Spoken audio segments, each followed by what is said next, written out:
needs private security to come here and speak with you all today to feel safe. Let's go!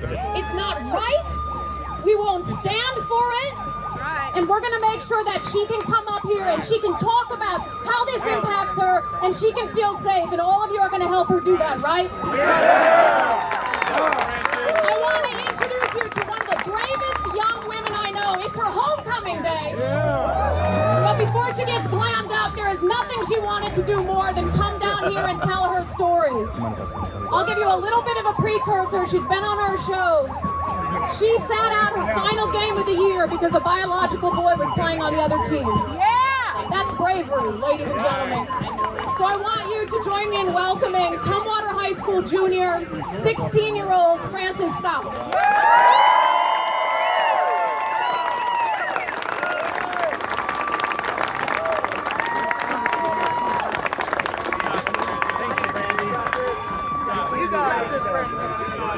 Good afternoon.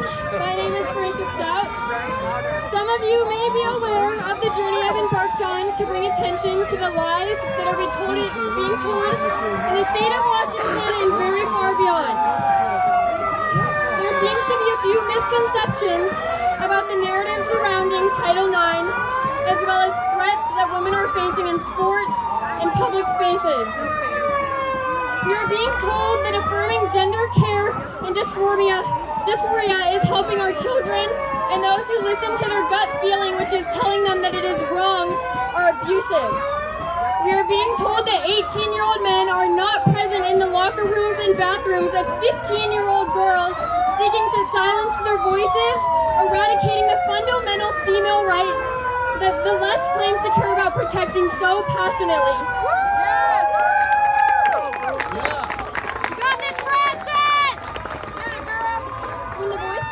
To a young woman like myself who dares to stand up to autocrats such as Governor Bob Ferguson and State Superintendent Chris Reichdahl, as well as Attorney General Nick Brown. The agenda shifts, only serving a protected class who goes along with a radical ideology that women will be pushed out of the spaces that they occupy without a fight. Yeah, we're not going to do that. Washington is in desperate need of immediate intervention, as the individuals I previously mentioned will continue to do everything in their power to push radical gender ideology into schools, interfere with healthy family structures, silence free thinking and debate, remove religion from the public square, and threaten anyone who gets in their way with frivolous allegations and lawsuits.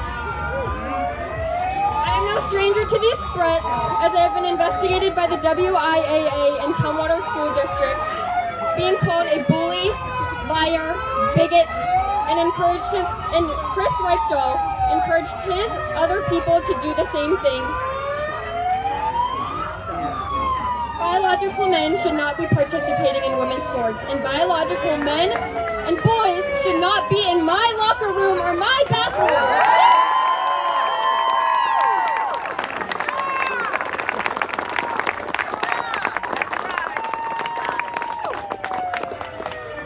It is a job of mothers, fathers, grandparents, coaches, teachers, and American citizens to protect our girls, both physically as well as constitutionally under the 1st and 14th Amendments. I encourage you to vote yes on IL 26-63A, which will protect fairness in girls' sports.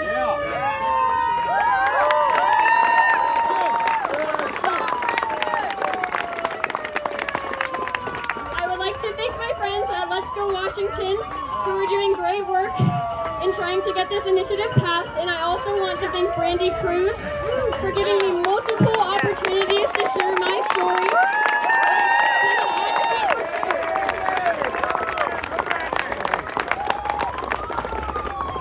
It is us who will be the turning point in this country. No riots, mockery, threats, or violence will penetrate our minds.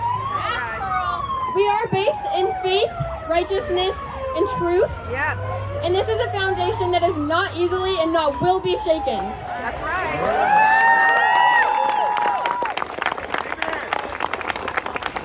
As a 16-year-old girl, I have enough belief in my principles to willingly subject myself to the harshest criticism, threats, and evil intentions. However, so interesting that it has only propelled me to greater heights. Today, I am asking you to do the same, and you have the power to speak out. No matter your religion, job, age, social status, or gender, you don't need to be a politician, professor, or expert. You need to have the bravery to look a lie in the face and know that it is wrong and call it out for being so. That's right.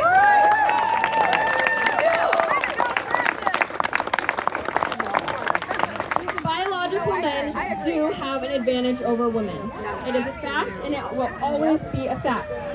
They are stealing trophies from the women who have dedicated their lives to earning them, and it is an issue that needs to be solved at the root with mental health professionals and people who have their best interests at heart. Imagine telling a person with body dysmorphia that they should starve themselves. How outraged would we be as a society? Why don't we meet permanent mutilation of otherwise healthy, functional bodies with the same horror? We must stop pretending that people like Bob Ferguson and Chris Reichel care for our children. They champion these causes and villainize those who try and get in their way. What have they done for me? What have they done for you? And what will they do to your children? Taking away parental rights is of the utmost importance to them. When they silence your voices as parents, we have lost. Washington Democrat Senate Majority Leader Jamie Peterson just said, and I quote, "Parents don't have a right to have notice. They don't have a right to have consent about their child's healthcare decisions." Boo. Parental rights are not given by the government. They're given by If they don't, who does? IL 26-001 makes sure that the decisions about your precious children's health and well-being lies in your hands and not the government's. That's right. Yes.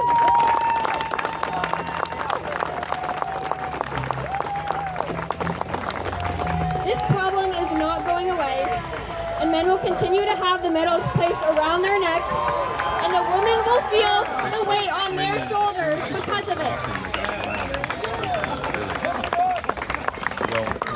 I encourage everybody to have conversations with their families around the dinner table and speak out against what is wrong and stand firm in your beliefs. Teach your children that they will never be in trouble for speaking up in a respectful manner, regardless of culture's consequences. Pray for those who are confused and vulnerable. Pray for our schools and pray for our country.